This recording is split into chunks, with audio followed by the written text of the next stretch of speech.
Right now at 5, nearly 7,500 new coronavirus cases reported today. That shatters the previous record by more than 400. We're also reporting around 60 deaths for yet another day just this week.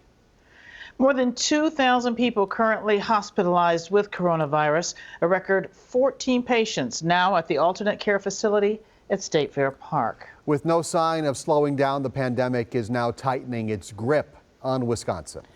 Mary Jo Ola reports on how local and state leaders are working hard to slow the spread of the virus.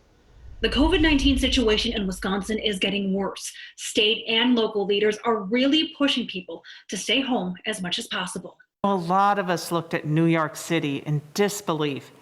We worried for the people who live there, and we were also really grateful it wasn't as bad here in Wisconsin. Well, here in Wisconsin, COVID-19 is that bad now and worse, and we must take action. Wisconsin's Department of Health Services says every one of the state's 72 counties reported at least one death from COVID-19. Hospitalizations related to the virus have grown at record numbers every day this week, putting people at risk. Hospitals, when they can't accommodate, when they can't safely care for the number of people in their hospital because they don't have staff or they don't have space, have to divert admissions to other hospitals or refuse transfers from other hospitals if they're a referral center.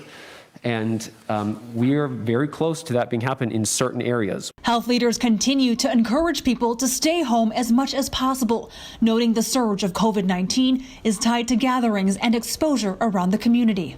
This morning, I had the opportunity to talk to several schools in the greater Greenfield area, and many had indicated to us that students and families reported going to a Halloween party, and that was where the exposure was. In trying to mitigate the virus's spread, Milwaukee's Common Council is considering ramping up the fines for businesses that violate health orders.